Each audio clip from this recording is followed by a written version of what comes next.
Humans discovering how to manufacture intelligence is like humans discovering how to leverage fire. We have the most potent technology humanity has ever created, and it's starting out in a decentralized fashion. This is actually insane. Usually, whenever we have an extremely capable technology, it starts extremely centralized and it is extremely expensive. ChatGPT, any of the frontier models, like as long as you have an internet access, you get to use the most powerful AI models on Earth for free. And in some cases, maybe it's $20 per month or $200 per month, which is, by the way, extremely cheap considering that this is the most potent technology humanity has ever created. I actually think this trend of decentralization is going to continue. I think we're effectively going to have like an intelligent internet, and that's basically what we have already. I don't know about you. I don't use the direct internet that much anymore. I just use the actual AI models to do any search, find any solutions to any problems, or if I want an image for something, I don't go to Google Images, I generate it from scratch. I think this is going to be the new paradigm for humanity. And very soon, as these systems become more agentic, any particular thing we want to do on the computer, we're not going to either do ourselves or hire an agency to do for us. The AI will almost be like our employee or our executive assistant to do things on the computer. And then pretty soon, we'll have embodied AI taking the intelligent internet, putting it into robotic form, and then allowing it to operate within the physical realm. This is coming in the near future. So I think something even more profound can be asked from this. So if you look at civilization, it is made up from first principles of energy, materials, intelligence, and labor. Intelligence and labor, obviously being human. Humans are intelligent. We are laborers. We have the ability to work, and we can go find energy and find materials and recombine them to create technology and create civilization itself. That is how civilization emerges. It is nothing but intelligence, labor, energy, and materials. That is it. We already have technology that can automate the harvesting of energy and materials. For the first time ever, we are now going to be manufacturing intelligence and labor. And we kind of already do manufacture labor through like transportation, logistics, and then also propulsion systems. And we have like very simple robotics. We're soon going to have general purpose robotics, and we're going to have artificial intelligence finishing these last two pillars of society. Now, this does bring up some pretty important questions. What are humans going to do in the future? What are we going to do for work? How are we going to be valuable? What is the role of humans in the big picture in the universe in the future? And I think there's actually a real answer to this. And it's not the philosophical ones that you hear people usually talking about. I think if we look at the science of this technology, we can actually use that to like adjust our priors and the way that we view this technology instead of like making massive philosophical abstractions of what we think it'll end up being. I think we don't actually know what it'll end up being, and it's important to stay pragmatic and look at the science and what it's telling us. So I think if we look at the science, we can get an idea for what humans are going to do in the future and potentially what the economy could look like in the future. And as we keep looking at the science, we can adjust in the future. But I think it's important to stay rational, stay Bayesian in our reasoning, meaning looking at the priors that we have, all of the evidence, and then making inferences that aren't assuming too much off of these priors. Because if we start to assume too much about the future, that's when we start to get to these very abstract philosophical things that are likely to not play out. Because humans are not good at predicting things that are extremely far out there, especially considering exponentials and technologies we've never built before. Okay, so let's dive into this. So starting off, I have a simple visual representation here, which is comparing the current systems of AI to the human brain. So currently, we have AI that is multimodal, meaning it can reason through vision, audio, voice, touch. We actually have feeling robotics now that can feel like the different topologies of different types of objects. And then in the red here, we have things that humans can do still that these things can't do. Smelling and tasting. The AI can't taste things and it can't smell things. And whenever I say it can feel things and touch things, it's not that it's actually like feeling it. It's that it's taking the data and then the semantic relationships that it has learned in its neural network through humans training it on what different objects are and labeling that data of those objects, and then internalizing that data and semantically relating it with other data within its neural network distribution. So what does that mean?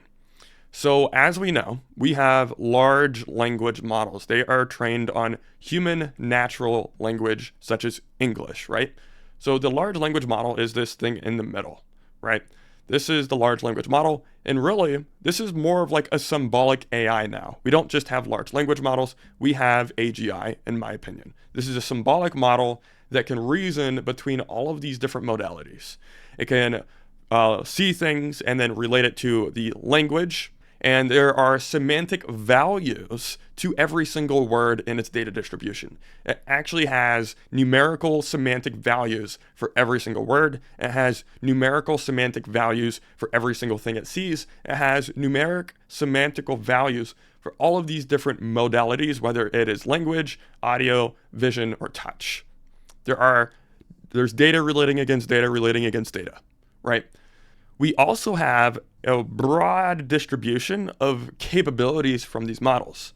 So they can output text, they can output audio, they can output code, they can output math, they can output video, and they can output images. And soon, I think the frontier models will be able to output music too. One model will be able to output all of these different things and use language as the symbolic reasoning method between all of these different modalities, all of these different general capabilities that it has. So really, what does this mean?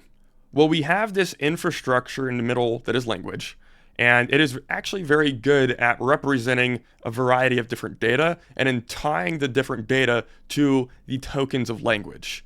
It's a very powerful way of doing things. Language is a pretty general structure for information. And it is very useful because it allows humans to actually understand what the models are saying and how they're communicating with us or each other. And actually, if you look at some videos, they can create like their own languages now. So it's almost like they have these different spaces of interpretability with different data structures that they can communicate with that is with similar to the space of language. Now, if we look at these red dots and then these green dots going around the outsides here, this is the human cognitive horizon.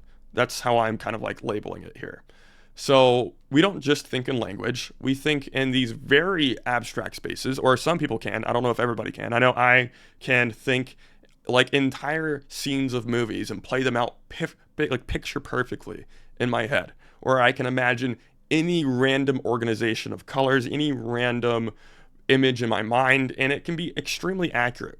The ability for humans to imagine things and then like look at like different Gaussians and the way gravity works and all of these different things that we use in our world model, we have a pretty complex ability to do that. We can think in these very abstract realms and then use language to convey that.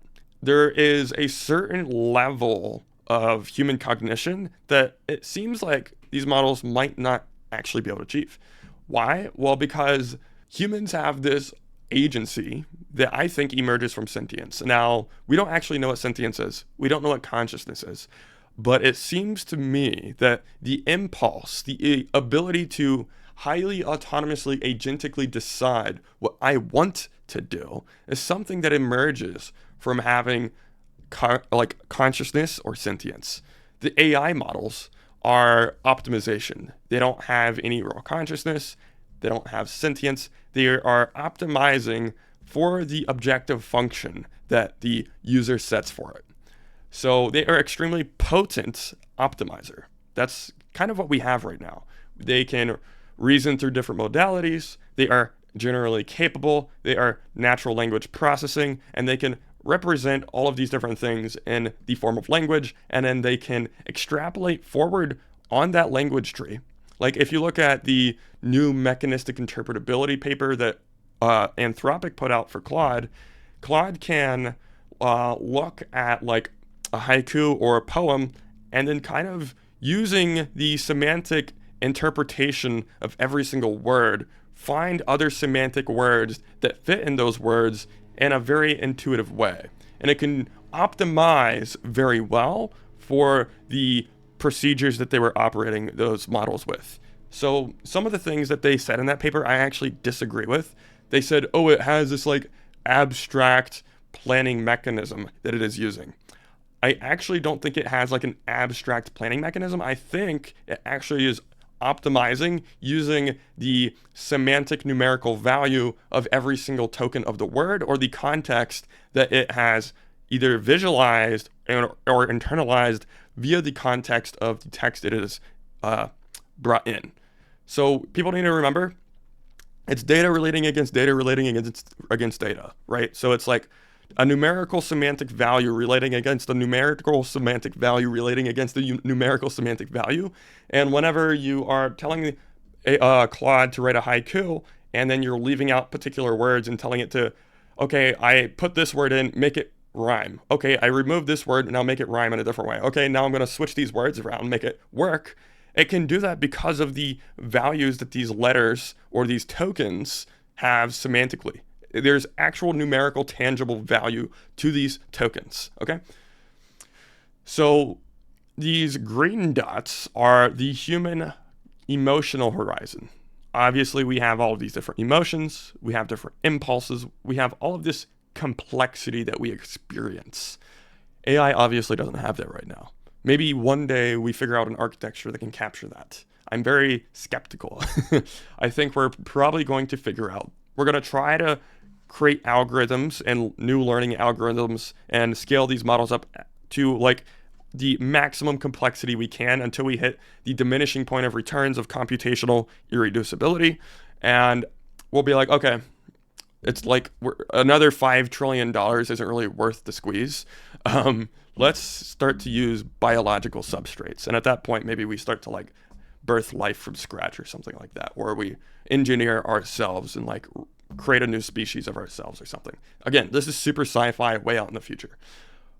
But for now, I think these abstract spaces of thinking that humans have, like how I imagine these super high definition images, visualizations inside of my brain, or my ability to be in these extremely highly abstract spaces and then have a live adapting world model where I'm constantly making synaptic connections in my brain while I'm internalizing the data around me.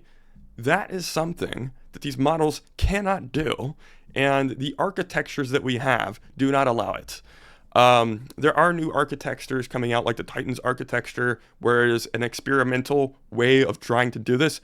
I'm actually very skeptical of building a robust language model or a robust AI system that has expanding, contracting, and changing parameters within its neural network, within its architecture, that allows this thing that I just described of like humans going throughout physical space and highly agentically adapting with the world around us at an extremely high level. I'm very skeptical of AI doing that, especially in the next few decades. Maybe in 100 years, maybe. I'm still very skeptical. Again, I think this is where we're going to start to hit the points of computational irreducibility, and these types of things, maybe they happen. Maybe I'm completely wrong in my intuitions here, but it doesn't seem like they're going to. That's another thing. The emotions that we experience as humans, the ability for us to think in these abstract realms, the ability for us to conceptualize things in these different ways and then convey it through language. That's really what we're doing, is we conceptualize things, we think about things, and then we chunk them into language blocks so that we can communicate them. That is something that these models don't have. Humans have genuine intuition. Models are very good at mimicking intuition or mimicking emotional awareness, or like having the ability to explain your emotions to yourself, or even be able to respond in a very emotionally intelligent a way to your questions or your concerns or whatever. AI is very good at that. Why? I'm going to put a visual representation on the screen here. The data set has depth due to the density and mass of it. If you have a gazillion ways of saying the word apple, the depth and nuance around saying that word in these models is going to be absolutely absurd. If you have 5 ways of saying the word apple, it's not going to be very interesting and elegantly speaking. So what I'm saying here is whenever we scale from GPT-4 to GPT-4.5, the depth and nuance of that data set, the depth, density, and the mass of the data set causes real nuance and observable intuition. It's not like real intuition, it's like functional intuition that the humans can observe whenever we're talking with these models. So it's almost like the mass and density of the data set has its own gravitational pull that causes like a appearance of intuition to emerge from these models. It's not that these things are actually emotionally intelligent. It's that the data set is so dense and deep, so dense and massive, where it has depth, and all of the numerical semantic data relating against data stuff causes these emergent capabilities, such as emergent appearing emotional intelligence.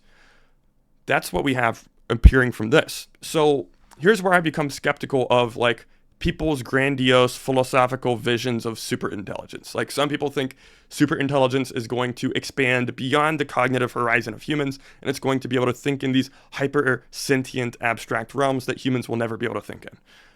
I am extremely skeptical of that. I think the tools that we have today that have these multimodal capabilities and are generally capable, I think what we're going to do and what superintelligence will be is like the general purpose natural language multimodal tool that we have today, but it will be super intelligent at writing poems. It will be super intelligent at being a doctor. It will be super intelligent at being a lawyer. It'll be super intelligent at marketing. It'll be super intelligent at persuasion. It'll be super intelligent at all of these narrow tasks. It won't have the ability to be in these higher abstract, higher dimensional ways of thinking. And that's going to be where I think humans continue to have leverage over these models. We have these higher dimensional realms that we can actually exist in within our brains, and we can internalize and intuit things to a level that these models just can't. Not in the aspect of like the narrow tasks. I think the narrow tasks, these models are going to just absolutely clap us at. We're going to be absolutely embarrassed at the ability for a doctor to compete with these models, and that's already happening. What I do think humans will have alpha on is, like I discussed earlier, humans have this world model that is very broad if you train it to be. If you train yourself to be a polymath or an interdisciplinary thinker or somebody who's always thinking in these higher dimensional abstract realms, and you can index a little bit into certain areas, but you're usually like a generalist and not a specialist, your worldview is your leverage. And these AI systems are the tools that you apply to do the specialized tasks. And I think that's actually going to be where they stay. Even whenever we have super intelligence, it's not that they're going to be this super intelligent being. It's just that they're going to be a super capable data processing tool that is semantically relating data against data. And all of the semantic numerical values of the data relating against each other will have like AlphaFold protein folding level effects to any general domain you narrowly apply the model to. I think that's where we're actually going.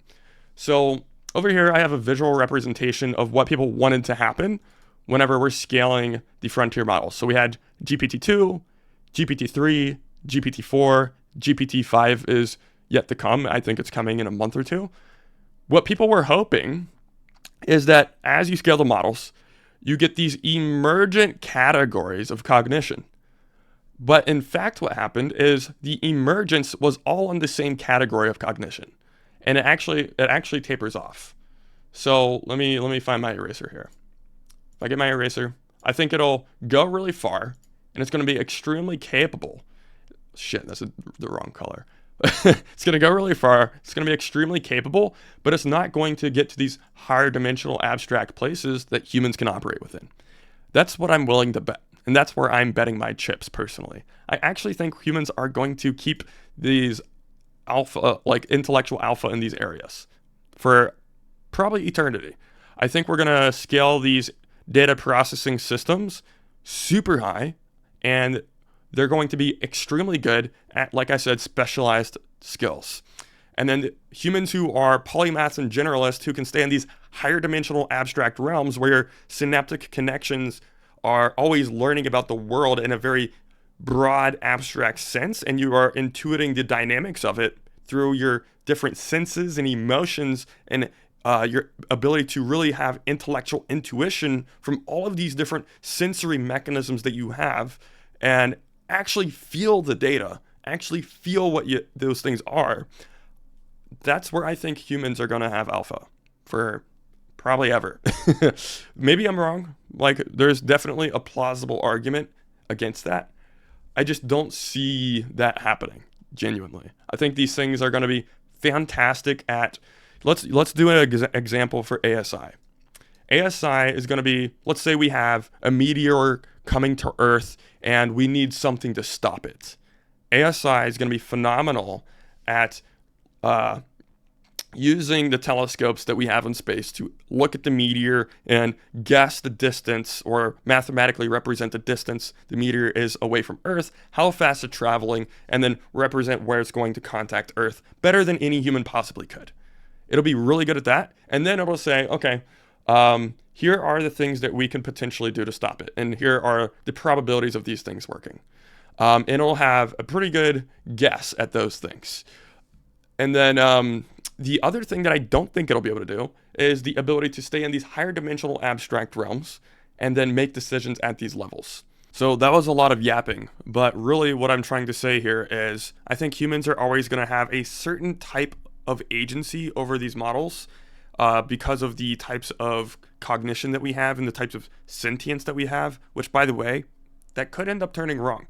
But this is where I'm betting my chips personally. So I think we're going to have some form of agency in these higher dimensional realms where we have higher level of agency.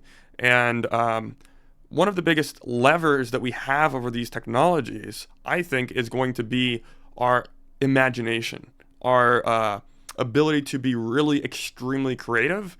And in the AI is the amplification of that. It's not that it's a replacement for human creativity. It amplifies human creativity, and it is a tool that extends the creative cognitive horizon of humans. It extends the capabilities of humans into all of these specific categories, and then we stay at these higher dimensional realms where we're thinking at these extremely abstract spaces and communicating with the AI, and it's helping us refine our thoughts.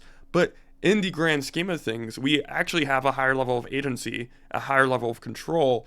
Our creativity, our ability to conceive different novel things and then actually do them is what gives us alpha. Again, this could turn out wrong. This is where I'm betting my chips. So what does this mean for the future of work and the future of the economy for humans? So obviously, the fundamental paradigm of doing labor as a human is changing drastically. You're not going to have to do any physical things yourself. You're not going to have any specific skills or in any narrow domains, or you're not going to have to be like a specialized laborer as school teaches people to be today. We're more so going to be these people who have a broad understanding and have a principled way of thinking and viewing all of these different subjects so that we can apply AI to them effectively. I think that's where we're actually going. I do think that AI will be able to understand and intuit a lot of the categories that we apply them to a sufficient level for it to be something that just kind of automates those specific sections in a sufficient, in a certain way. There's going to be rickety areas in some places for a while, and then over time it'll get more robust and better and better and better. And the level of problems that exist in the universe are extremely high. So there's always going to be a place where these AIs are failing. There's certain computationally irreducible things about the universe that these AI systems are going to fail at. And we're going to extend them very far. They're going to help us do very amazing things. It's going to be a fantastic world to live in, but there will be actual physical limits. I think that's something people often forget. So the companies that are alive today, many of them will probably die because a lot of people, any particular service business, is selling a specialized skill. OpenAI is selling a specialized skill for much cheaper. That's basically how you need to put it. The frontier model companies are the final version of service-based businesses. They're just selling the AI that is going to be the best at all of these specific categories of labor, meaning a service-based business isn't going to be viable, meaning having a job that is specialized labor, like a doctor or a lawyer or any type of knowledge work professional, isn't going to be viable.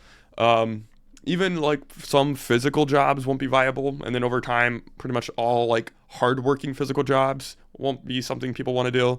And then at that point, I think humans are kind of decide what we want to do, because I think there will be things where humans want to do them and humans actually want a human to do them. And then I think a lot of this is going to be humans are becoming capital allocators, and intelligence is a new form of capital. I think that's where we're actually going here. Intelligence is a new form of capital. All of humans are capital allocators, and I actually think the capital of an intelligence is going to be very decentralized. There will be pockets of centralization of intelligence, but for the grand part, intelligence is going to be fucking everywhere. And we're going to apply it to do incredible things that we've never been able to do before. Like the inception of fire, it expanded the capabilities and the paradigm of living that humans were living in. The inception of fire is just like the inception of AI. Like, it just expands the cognitive horizon of humans, expands the potential of humans, and it causes this massive expansion. Whenever humans learned how to leverage fire, there's probably like some variance because people are like, oh, let's go burn shit. There's probably going to be some areas like that happening with AI until people learn to mature. Like, AI alignment is kind of a joke. I think human alignment is the main problem, and I think humans will become aligned as we use the technology and learn how not to use it. I think that's the real issue. It's like not AI alignment, it's learning how not to use the AI and then learning how to use the AI and then having like rules and laws around that.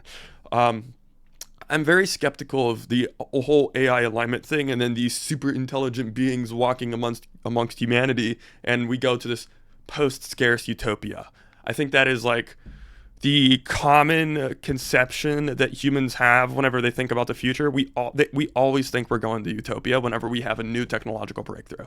Like, that's always the picture we paint as humans. Like the internet, for example. Whenever the dot-com boom was happening, people were like, oh, it's just going to keep going and going and going and going, and things are going to be so abundant. We're going to have all these crazy things, and none of it happened. So I think that's probably going to play out in some way for AI, but I do think AI is bigger than all of the previous technological revolutions we've had. But it also is something that isn't as grand as people are going to expect in the centuries to come. Like short-term overhyped, medium-term massively underhyped, and then extremely long-term, like over 75 years to over 100 years, way overhyped. I think some people have these like very abstract visions of the future that are making a lot of assumptions. I do think we're going to have like certain selective pressures put on humanity that will cause us to evolve and adapt. Yes, that's obvious. That has always happened. Every technology that is a big shift causes selective pressures to humanity that gets us to evolve and adapt. That's going to happen. And it's going to be an interesting time as we go through that. That being said, it's not this fucking species. So now for what everybody's interested in. What is the economy going to look like as we go through this? Well, I do think as people are being dislocated rapidly from jobs, we're going to have a period of UBI. I don't think it's a good long-term solution. I think that's what incentivizes bifurcation in society. I do think having like a floor is a good idea, especially if you have like biotech that is incentivizing people to be motivated, and then people have the choice to take those biotech things if they want to. I think that could be a plausible idea. And then, I mean, having a floor isn't too bad as long as it's not too much. Because once that floor is too big and everybody's living in these very like cozy ways, the motivation of humans is not there. Humans are very like attached to whatever incentives their dopamine function is like incentivized to get more dopamine from. Like all humans do, like at an intrinsic level, all humans, they just optimize for whatever their personal desire is and whatever sparks dopamine within their brain, right? We're just always trying to like hit the orgasm button in life, and that's all we want to do is just hit that orgasm button over and over and over. Unless we figure out like a biotechnology to help people not do that in the future, UBI is just going to make people want to stay at home and keep hitting that orgasm button. I think hedonistic activities like that actually cause population collapse because it makes people not want to have children. And this is empirical evidence that happened during the Roman Empire and all of the previous civilizational collapses.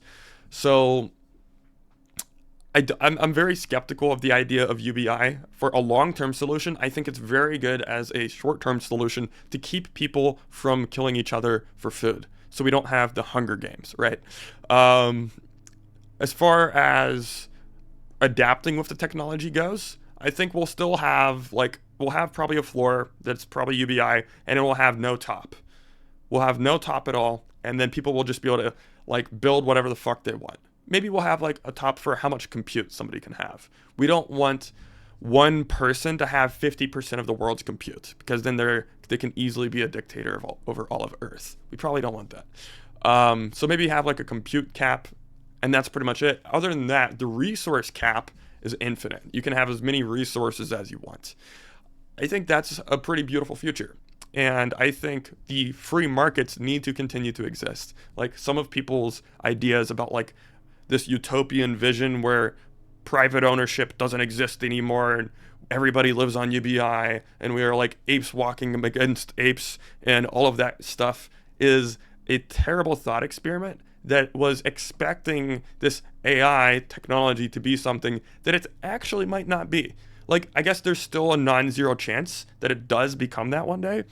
I'm very skeptical of that ever happening, to be honest with you. I think, like I said, massively overhyped in the short term, massively underhyped in the medium term, and then for the long term, way overhyped. I think we're going to have more technologies that come out into the future that are just going to be so much more powerful.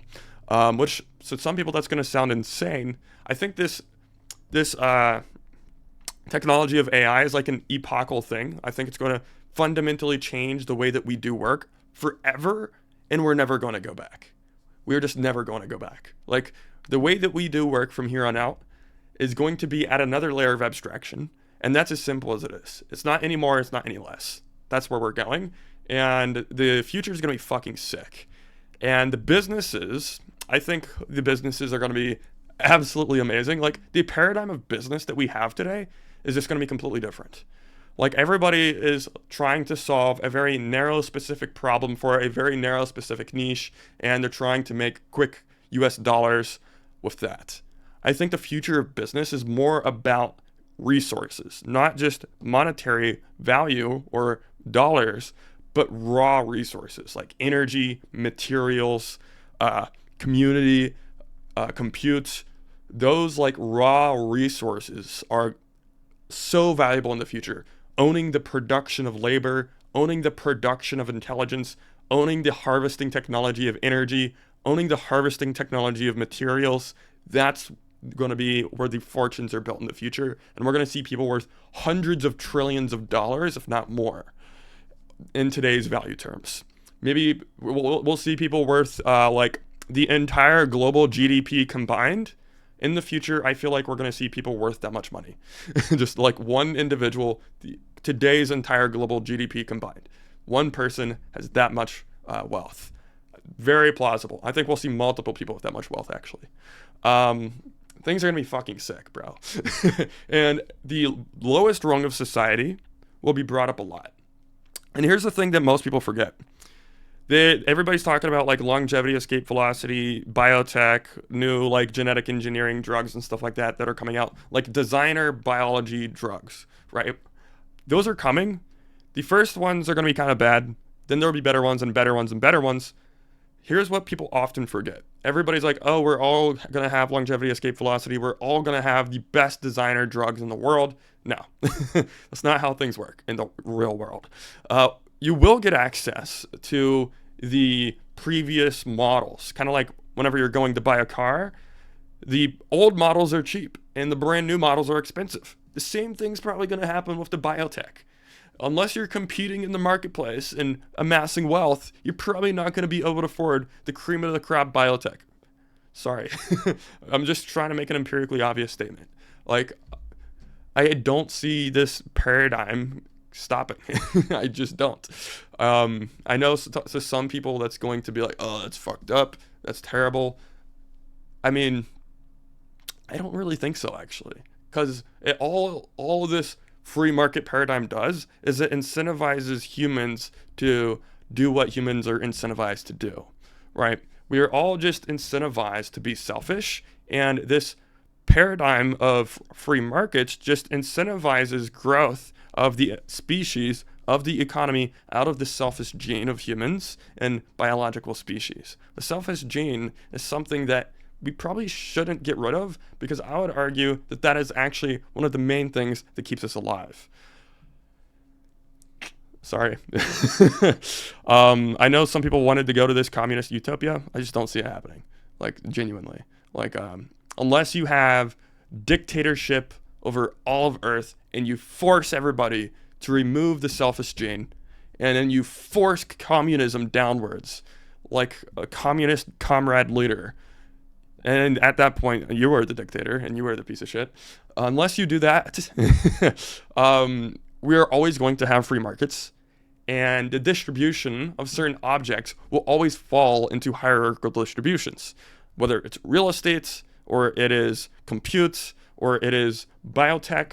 These things are going to fall into hierarchical distributions. Ta-da! I know that's gonna be what not many people wanted to hear. I just think that is the most likely outcome. I'm just trying to make an objectively obvious analysis. That's it. That being said, if you would like to join my community, I have a link in the description below. Basically, what we talk about is entrepreneurship, investing in the age of AI. If you're an entrepreneur, investor, engineer, or just somebody trying to adapt, we have weekly group calls. You can have one-on-one conversations with me and get some insights from what I'm actually doing and where I'm spending my time, so that maybe you can get some insights from that. And we also have a lot of killers in the group too. They're really valuable people that I often learn a lot from my members. Who was it who said, I learn more from my students than I do my mentors? I forget. But yeah.